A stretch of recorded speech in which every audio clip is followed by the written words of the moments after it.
Laurent Goater, bonjour. Bonjour Thierry, comment allez-vous? Bah écoutez, très bien et vous-même. Alors je sais que vous êtes sur tous les fronts. On le rappelle, vous êtes conseiller des Français de l'étranger. Et aujourd'hui, vous allez nous parler d'un sujet un petit peu d'inquiétude pour beaucoup d'entre nous. C'est le renouvellement d'un certain nombre de documents et qui doivent passer par le CEF, qui est le service des étrangers. Et donc, je sais qu'il y a quelques problèmes actuels avec les inscriptions ou le renouvellement sur leur site internet.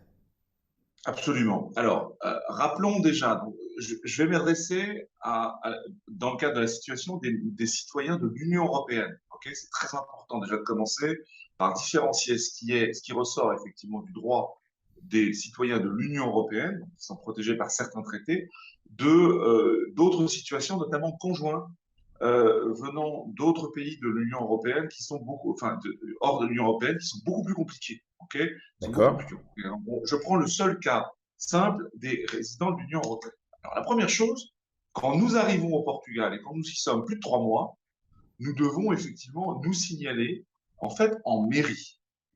Ça s'appelle le certificat de résident de l'Union européenne, le fameux CRU, ok, qui a des étoiles. Il est relativement facile à faire parce qu'il se fait en mairie, il coûte 15 euros, il est valable 5 ans. Donc, je dirais que les 5 premières années, tout est facile puisqu'il y a effectivement ce cru.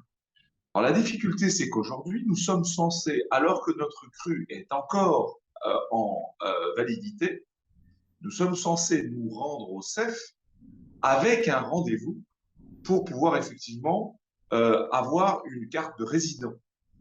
Et là, c'est très complexe. Alors, qu'est-ce qui est complexe? Ben, premièrement, il faut s'inscrire sur le site internet du CEF. En principe, ça, c'est relativement facile, mais certaines personnes ont des difficultés parce que leur cru n'a pas le nombre d'algorithmes, donc le nombre de chiffres qui correspondent effectivement au système du CEF. Donc, c'est le seul moment pour s'inscrire sur le site du CEF qu'on va utiliser votre numéro de CRU, okay, votre numéro de certificat d'union, le résident de l'Union européenne, qui, je le répète, n'est pas émis par le CEF, mais si par la mairie de votre domicile. En principe, il doit avoir une lettre E et 7 chiffres. Si vous n'avez pas cette lettre le E plus 7 chiffres, vous devez essayer de rajouter un chiffre ou un espace pour faire les 7 chiffres, mais souvent, effectivement, ça bloque. Donc ça, c'est pour vous inscrire sur le site du CEF. Et à partir de cet instant-là, quand vous êtes inscrit sur le site du CEF, vous devriez arriver à obtenir un rendez-vous. Or, aujourd'hui, très clairement, personne n'arrive à obtenir des rendez-vous. Alors, certains de nos compatriotes nous disent, oui, oui, il y a un an, j'avais obtenu un rendez-vous, ou il y a certains moments où nous communiquons à la population en disant, attention, le CEF vient d'ouvrir des rendez-vous, et généralement, en quelques heures, la totalité de ces rendez-vous sont occupés. Alors, Alors, il s'est passé une chose. alors justement, Laurent, vous nous parlez un petit peu de ça, mais quelle est l'importance fondamentale pour nous de faire cette démarche? Parce qu'après tout, on est européen. Alors, fondamentalement, elle est liée à la nécessité d'être en règle pour renouveler vos permis de conduire. D'accord, donc ça veut En dire fait, que, ok, donc c'est le problème du permis de conduire finalement qui génère à la base. absolument, absolument. Donc, effectivement, certaines administrations vont vous exiger de démontrer que vous êtes à jour auprès du CEF pour effectivement faire leur travail. Mais l'administration qui pose le plus de problèmes, c'est celle qui s'occupe des permis de conduire, c'est-à-dire l'IMT. Donc, euh, il s'est passé une chose assez extraordinaire. Le gouvernement portugais a émis un décret pendant le mois de juillet, donc suite à toute une pression qui a été faite par les communautés étrangères et certainement la nôtre également, avec un soutien important de l'ambassade sur ce point. Le gouvernement portugais a émis un décret disant que si vous avez un document qui n'est plus valable, donc qui a perdu sa validité, euh, et, et, et, si vous pouvez démontrer que vous avez essayé de vous mettre à jour, donc si vous pouvez démontrer que vous avez essayé, le document que vous avez voit sa validité automatiquement prorogée jusqu'au 31 décembre 2022. Donc la D'accord. French Ce que vous Radio êtes peut en train de me renseigner dire, sur les donc quatre ce que vous êtes en train de assets. me dire, c'est qu'en gros, je vais sur le site de la SEF, là, je m'inscris, je tape mon email, je tape tout, je tape le numéro, j'envoie, si ça fonctionne, mon email. Si ça fonctionne pas, dans ce cas-là, je prends une photo pour montrer qu'il y a un bug et que le système ne me permet pas d'aller plus avant. Je vais recevoir un mail de confirmation me demandant de bien vouloir le valider qui vient directement du CEF et c'est là où le problème se pose parce que personne ne peut accéder ensuite au site du CEF avec le lien.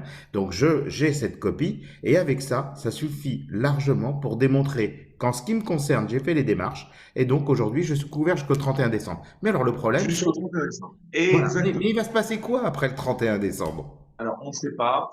On sait que la volonté du gouvernement, c'était de réformer le CEF, pour ne pas dire le supprimer. D'accord. Le CEF a deux fonctions. Premièrement, une fonction de vérification de l'immigration aux frontières, c'est-à-dire la légalité ou pas de l'immigration, et d'autre part, une fonction de suivi administratif des résidents étrangers. Cette fonction de suivi administratif, notamment quand elle touche à des citoyens de l'Union européenne, est une fonction sans importance, si vous voulez, sur le plan de l'immigration en elle-même, puisque de toute façon, les citoyens de l'Union européenne ont le droit de s'installer dans n'importe quel pays de l'Union. Donc nous pensons que cette fonction, je dirais, d'état civil ou de suivi des immigrés, je vais dire légaux, résidant sur le territoire portugais, sera transférée à l'activité des registres et des éléments notariés Mhm. et deviendra et va se traiter exactement comme les Portugais traitent effectivement leur pièce d'identité, c'est-à-dire leur état civil. Donc, le gouvernement portugais, en émettant ce décret et en se donnant jusqu'au 31 décembre 2022, effectivement, nous exprime que en janvier 2023, de nouvelles dispositions seront mises en place. Donc, si on essaye de résumer un petit peu, Laurent, ce que vous venez de dire, c'est pas d'inquiétude.